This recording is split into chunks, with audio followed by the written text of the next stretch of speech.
Magandang araw mga kaibigan.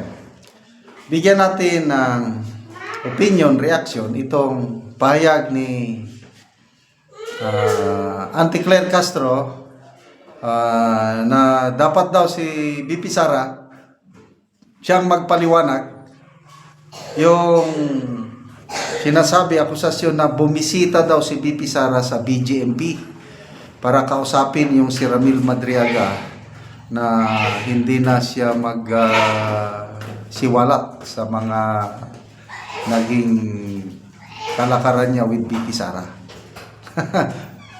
Ay nako, ang source lang nila si Ramon Tulfo. Okay, panoorin natin ito ha. Puri na ibibigay sa atin kung anong update patungkol po dyan. At kung meron man pong ganitong instance, siguro po ay alamin po natin mula sa PILG. Tingnan na lang po natin. Follow up lang, ma'am. According to the post of Mr. Montulfo online, specifically yung inisita daw po ni Vice President ay yung detainee na si Ramil Madriaga at nakikiusap di umano na huwag magsalita tungkol dun sa pakikipagsabwata ng mga Duterte sa drug lords at Pogo. Ano po masasabi ng palasyo? Nabasa nga po ito at nadinig na po at nakita kung ano yung naging statement dito si Ramil Madriaga na di umano ay bagman ng Vice Presidente at nagsasabi pa na mga Pogo operators at drug lords ang siyang nag-finance sa pangangampanya ng Vice Presidente. Kung ano masasabi ng palasyo dito, mas maganda po siguro na si Vice Presidente muna ang inyong tanungin at kung ito kanya mapapasinungalingan. Yun. So, Palasyo, nakita kong post. Palasyo, BP Sara dapat magpaliwanag. Dapat magpaliwanag tungkol sa pagbisita niya sa BGMP. Misleading yung misleading yung post. Wala man lang di umano. O yung pagsalita ni Auntie Claire mas maganda dahil di umano. Sabi niya di umano. Kaya lang yung post na nabasa ko is Palas, sandali tingnan ko. Ito yung post Palas, BP Sara dapat magpaliwanag sa sinasabing pagbisita sa Camp Bagong Diwa. So yung mga tao na hindi masyadong nag-iisip, pasok agad sa paniwala nila, binisita niya si Ramil Madriaga para again, ang source nila as usual, Ramon Tulfo, na pati ang kapatid niya nag-aaway na silang magkapatid ni Ben Tulfo. Tama, Ben Tulfo. Huwag mong konsentidorin yung tao. Pabayaan mo yung tao na depensa ng sarili niya. Huwag ka nang makisawsaw dyan. Shut up, kuya. Sabi ni Ben Tulfo. Umuwi ka na lang, magtanim ng kamote. So, alam na natin ang kalakaran ni Ramon Tulfo. Kung ano-ano ang ipinagsasabi. At ngayon, sinasakyan naman nila.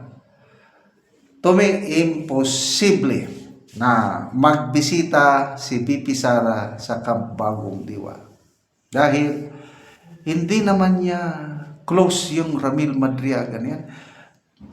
Leader yan ng kidnap for ransom, Ramil Madriaga. Anong pakialam ni BP Sara sa kanya? Grabe ang background. Mamili naman lang sila ng gagamitin na manira kay BP Sara. Hindi pa sila mamili ng mas credible. Kasi as early as 1990s, na nahatulan na itong si Ramil Madriaga ng death sentence, 1990s. Nakulong na yan. Although pagdating lang sa Supreme Court, inakwit siya ng Supreme Court.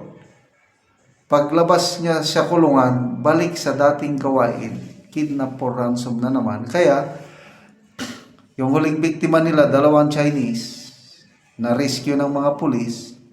Kaya nung 2023, I think, mga July, nahuli na naman sila at yun, nakakulong sa BGMP. At yan na ngayon ang ginamit nila. Ang source naman ni Dr. Badoy sa BGMP, sinasabi na ang palaging nagbibisita sa BGMP, kinakausap itong si Ramil Madriaga ay sina ex-Senator Trillanes at ex-Senator Leila de Lima, according to the sources of Doc Lorraine Badoy.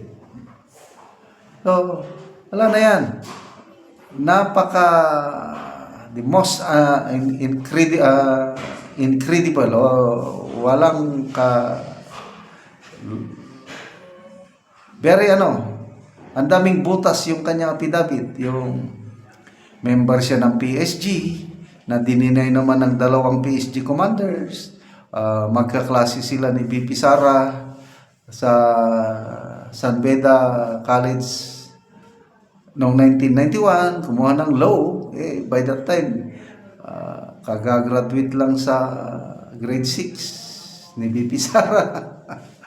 Ano ba, yung perma niya sa affidavit niya, magkaiba yung perma niya sa naunang mga transaksyon niya.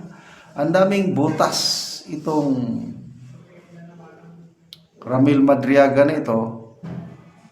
Bakit kailangan pa ni BP Sara na maggamit ng pera ng Pogo para talunin sino to? Tito Soto. Ang layo yung lamang niya kay Tito Soto. 32 million kay BP Sara, kay Soto Ates. Wala pang 10 million si Soto eh. Napaka-late yung boto ni Tito Soto. Pangilinan, wala. Kaya imposibleng gagamit siya ng pera ng Pogo. But anyway, ito na yung parte ng demolition job nila kay BP Sara. At sumagot na siya. Meron na siyang statement, official statement na diversionary issue itong ginagawa nila sa akin yan. Sabi niya, yung kaso sa ombudsman, yung Ramil Madriaga, gusto lang nilang ilihis ang atensyon ng taong bayan dito sa Nakawan na hanggang ngayon hindi pa napaparusahan ang mga mastermind sa Nakawang ito.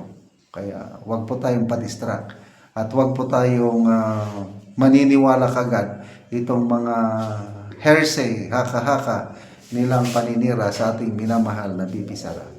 Salamat mga kaibigan sa inyong pagsubaybay sa ating channel. Nakakatulong kayo ng malaki sa tribong Talanding ng Bukidnon dahil sa sweldo natin is namimigay tayo ng libreng yero at pako para makapagpatayo sila ng mas maayos na tahanan. Panoorin nyo ang video na ito. Nani ang mataga no gyero. Ayo sir sa imong hinabang labaw sa tanan sa atong Ginoong So mao ni ang balay ni Lolo. So tuluan na kayo siya kay gipang butangan lang og each ka step. Kung muulan so tuluan ni gud siya. So luoy din siya kung muulan kay gipang sapahan na lang og cellophane. Yan ang balay. Gipang each ka stepan pod.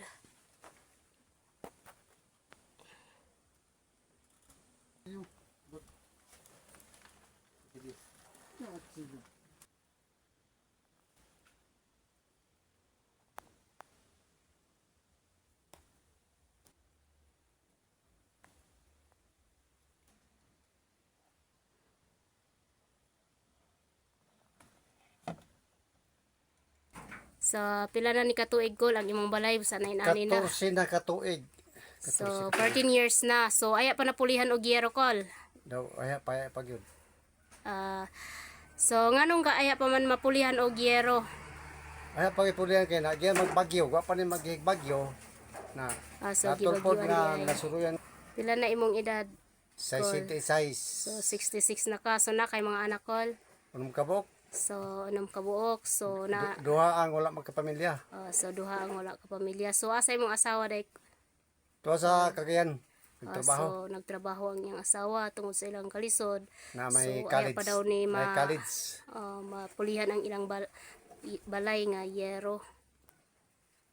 Kung kalisod ang akong asawa paya pagin makabalay og eksakto kung kay nakita ko kay ang gitasag nga makatabang sa among mga problema. Sige call kay tagaan naman ka call so mag-atop na ka. Makatop na ko. Mag-atop na ka. Kay Dili kapag na gid lupad na ka kaya tuluan. kay hinangin. Sige, salamat call.